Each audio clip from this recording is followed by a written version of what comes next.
Just how strong is the mighty Thor? How super fit is this superhero? As the son of Odin, king of the Asgardians, Thor is among the most powerful members of his race. A group of extra-dimensional beings whose long lives, advanced technology, and unusual abilities led to their being worshipped as the gods of Norse mythology. Even for a comic book character, Thor's power levels and abilities have varied wildly over the years.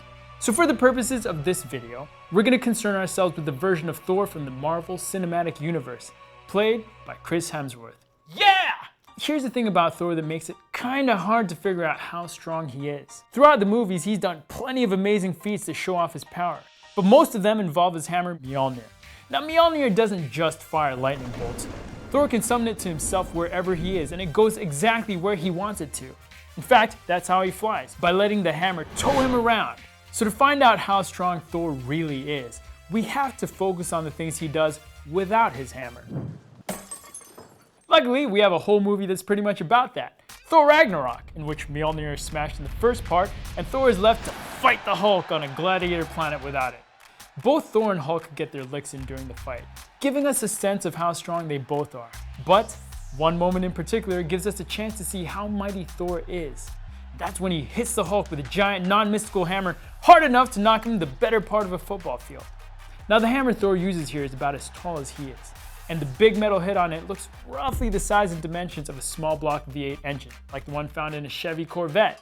Assuming his hammer is made out of a comparable metal to a car's engine block, that puts the weight of his hammer at around 700 pounds. Now let's say Thor hitting the Hulk is roughly like a major league hitter knocking a ball down the left field line. A baseball bat weighs just shy of 2 pounds.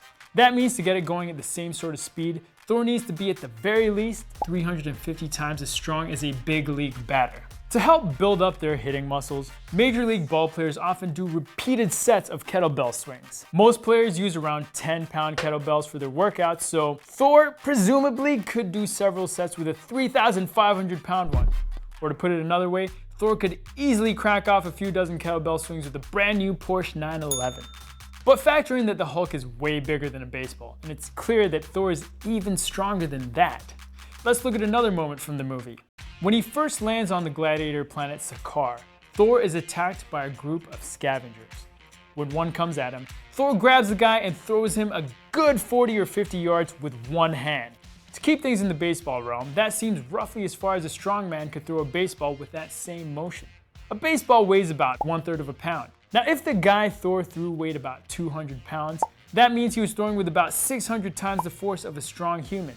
To find out what else that sort of strength would mean for the human or Asgardian body, we talked to physical fitness expert Ebenezer Samuel. Okay, so Thor, not a baseball player, but he's probably borrowing a couple of their training ideas, just using a heck of a lot more, mythical resistance on that. There's two aspects when you have to swing at anything. One, you have to be able to rotate. That's a lot of like low to high cable wood chops, and that's a lot of hips and glutes, and it's your core transferring energies. At the same time, he's doing anti-rotation stuff too. If he can't stop himself and really maintain his core strength, he's gonna hit the Incredible Hulk and fall right backwards.